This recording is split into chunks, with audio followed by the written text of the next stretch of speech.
But at the end of the day मकसद यही था, स्पैरोज, मस्किटोज, फ्लाइज, रैट्स, ये जहाँ कहीं भी दिखे उन्हें मार दो।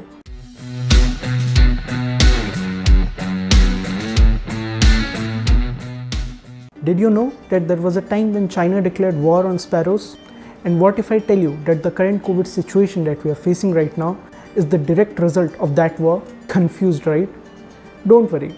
इस वीडियो में मैं आपके सारे confusion दूर कर दूंगा. And before we start, make sure to press the like button. और अगर आप चैनल पे नए हैं, then please subscribe and press the bell icon, ताकि सबसे पहले मेरा वीडियो आप तक पहुंचेगा. इसको समझने के लिए we need to go back to the 1950s. तब China was not doing very well economically और हेल्थ सिस्टम भी पूरी बिगड़ गया था। मलेरिया, प्लेग और बहुत सारे डिजीज़ेस चारों तरफ फैल गए थे और लोग बहुत मर रहे थे। और तब चाइना के लीडर माओ ज़ेडोंग के दिमाग में एक आइडिया आया। ये जो पेस्ट्स थे जैसे कि फ्लाइज, मस्किटोज, रैट्स, जो कि डिजीज़ेस चारों तरफ फैला रहे थे, उनको काबू करने का एक ही उपाय है, एक nationwide campaign to exterminate all these pests. Along with these 3 pests sparrows को भी लिस्ट में ऐड किया गया, बिकॉज स्पैरोज जो थे वो हर साल थोड़े बहुत ग्रेन्स खा जाते थे, जिसकी वजह से उनके एग्रीकल्चरल आउटपुट में एक डेंट पड़ जाता था। इस कैंपेन को बहुत सारे नाम दिए गए, the 4 pests campaign, smash the sparrows, the great sparrow campaign वगैरह वगैरह।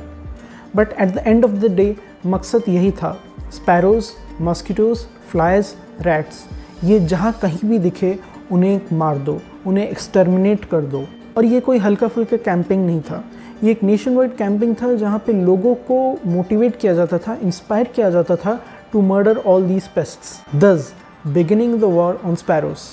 This entire campaign was coordinated and carried out on a massive scale.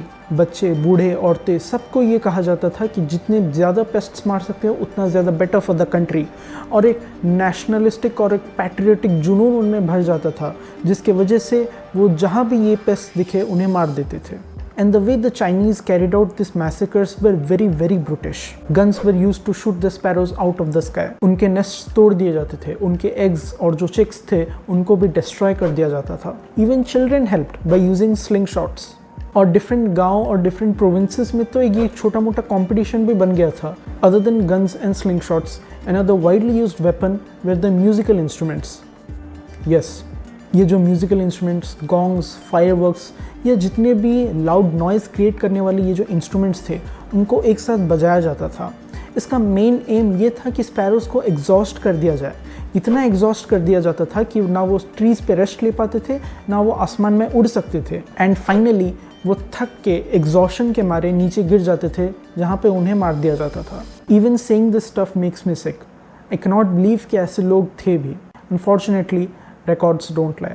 अब कितने स्पैरोज मारे गए इसका तो कोई ऑफिशियल काउंट नहीं है, लेकिन हम अगर एस्टिमेट करें कि हर इंसान कम से कम एक स्पैरो को मारा होगा, देन कम से कम 600 मिलियन स्पैरोज मारे गए थे। ये जो फिनोमेना है ये पूरे 2-3 साल लगातार चलता गया, जिसके वजह से स्पैरोज ऑलमोस्ट एक्सटिंक्ट हो गए चाइना में। देखिए, ये एक फूड चेन है, हम सब ने स्कूल में इसको पढ़ा होगा।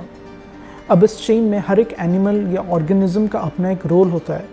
अगर आप उस एनिमल को हटा दें या तो एक्सटिंक्ट कर दें, then the chain would break, और उसके नीचे जितने भी ऑर्गेनिजम्स हैं वो बहुत रैपिडली इंक्रीज हो जाते हैं, क्योंकि उनके ऊपर प्रे करने के लिए और कोई प्रेडेटर नहीं होता है। और ये बात चाइना वाले बहुत जल्दी समझ गए, क्योंकि ये जो स्पैरोज थे वो ना कि उनके एग्रीकल्चरल आउटपुट में से ग्रेन्स खा जाते थे, बल्कि जितने सारे छोटे मोटे पेस्ट्स थे जैसे कि ग्रासहॉपर्स, नहीं तो लोकस्ट्स, ये स्पैरोज उनको भी खाते थे। The very next year Chinese agriculture was hit really bad. Paste attacks, specially locust attacks, बहुत कॉमन हो गए। वो वेव्स में आते थे और सारे क्रॉप्स खा जाते थे। अब स्पैरोज रहे नहीं तो चारों तरफ क्रॉप्स लोकस्ट खा गए। जब क्रॉप्स ही नहीं रहे, देन फेमाइन आया और लोगों के पास खाना नहीं आया।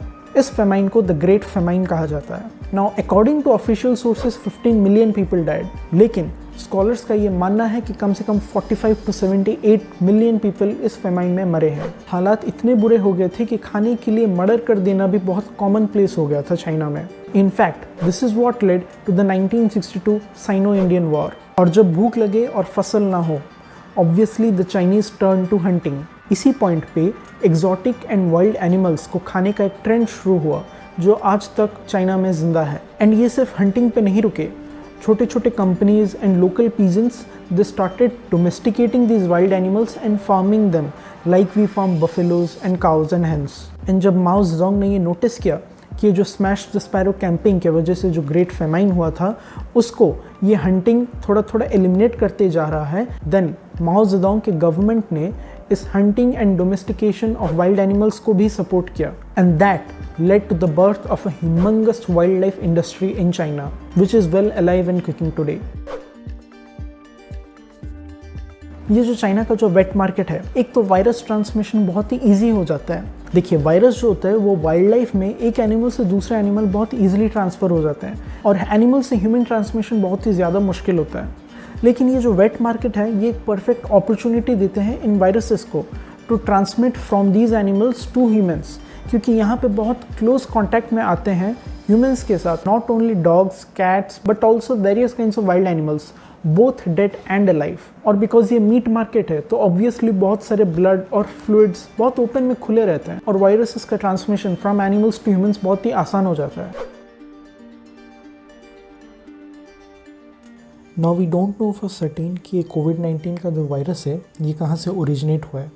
सम say that it is some kind of a lab leak, while some say that it has originated from bats.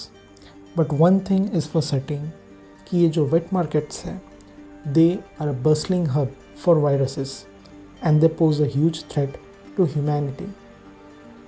और इसके साथ मैं ये वीडियो एंड करता हूँ। अगर आपको लगता है कि आपने आज कुछ नया सीखा और अगर आपको ये वीडियो का कंटेंट अच्छा लगा then please share it with your friends. Hope to catch you soon.